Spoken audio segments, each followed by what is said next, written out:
हेझल्स हाऊसमध्ये तुम्हा सगळ्यांचं मनापासून स्वागत।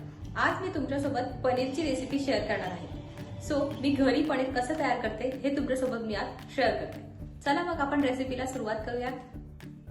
सगळ्यात आधी मी इथे 1.5 लिटर दूध घेतलंय, ते गाळून घ्यायचं आहे। आता हे दूध तुम्ही बघत असाल मी आणल्या तापवते, त्यातली साय वेगळी काढलेली नाहीये।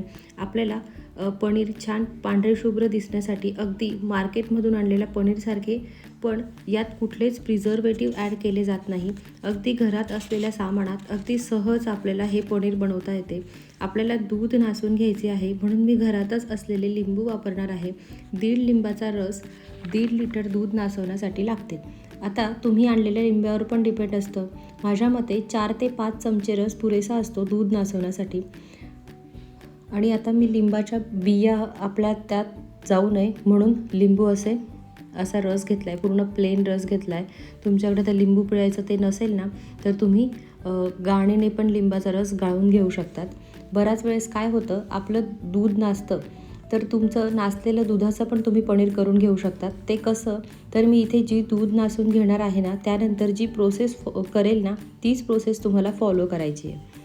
दूध तापवत असताना दुधावर साय येते, पण मी इथे चमच्याने कंटिन्यू ते हलवते, म्हणूनच साय अशी दुधापासून वेगळी झालेली दिसत नाही। ही प्रोसेस खूपच महत्त्वाची आहे। आता जो लिंबाचा रस आपण सुरुवातीला काढून घेतला होता, तो थोडा थोडा या दुधात ॲड करायचा आहे। आपल्याला दिसलं की दुधातून पाणी वेगळं झालं आहे, त्या स्टेजला लिंबाचा रस घालणं थांबवायचं आहे। जास्त लिंबाचा रस जर आपण यात घातला तर पनीर आंबट होतं। माझ्याकडे पुरण गाळायची गाळणी होती, मी ती एका कढईत ठेवली व त्यावर सुती कपडा घेतला आहे। आता हे नासलेलं दूध आपल्याला यात घालून घ्यायचं आहे। आता हे पनीर गरम असतानाच आपल्याला त्याचा गठ्ठा तयार करायचा आहे, म्हणून मी यात 1 ग्लास थंड पाणी ॲड केलं, कारण पाणी वेगळं करताना हाताला चटका लागू नये म्हणून मी ते थोडं कोमट करून घेतलं आहे। नंतर जे पाणी आपण कढईत निथळून घेतलं होतं तेही बाजूला काढून ठेवायचं आहे, म्हणजे ते लवकर थंड होईल आणि या गुळातून पाणी वेगळं करणं सोपं होईल। आता मी त्या गुळाला त्यातलं पाणी काढून घेण्यासाठी मी हाताने पण प्रेस करते।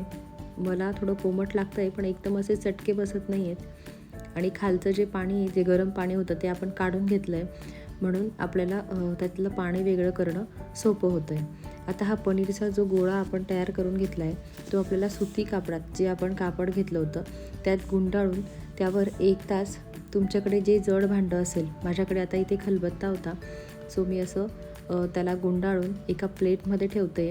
आणि एका प्लेटमध्ये ठेवल्यानंतर वरतून तुम्हाला गाठ बांधावीशी वाटली तर तुम्ही गाठही बांधू शकतात, पण मी नाही बांधली आहे।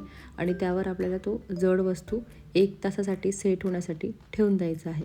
1 तासानंतर मी त्याला इथे फ्रीजमध्ये ठेवलं आहे। आता मी सकाळी पनीर करून घेतलं होतं आणि संध्याकाळी मी ते आता फ्रीजमधून काढलं आहे। काढल्यानंतर ते रुमालातून वेगळं केलं आहे, बघू शकता तुम्ही किती छान मस्त। मी तुम्हाला पीसेस करून दाखवते, किती इझिली कट होत आहेत ते। मस्त फ्रेश पनीर आपण अगदी घरच्याच सामानात रेडी करून घेतलं आहे। मार्केटमधून आणलेले पनीर, त्यात बरेच प्रिझर्वेटिव्ह घटक वापरले जातात स्टोअर करून घेण्यासाठी, पण आपलं हे पनीर 5 ते 6 दिवस एका प्लास्टिक कंटेनरमध्ये पाणी घेऊन हे पनीरचे स्लाईस आपल्याला सहज स्टोअर करता येतात। हेल्दी खाऊयात, हेल्दी राहूयात। भेटूयात अशाच एका मस्त रेसिपीसोबत, तोपर्यंत बाय।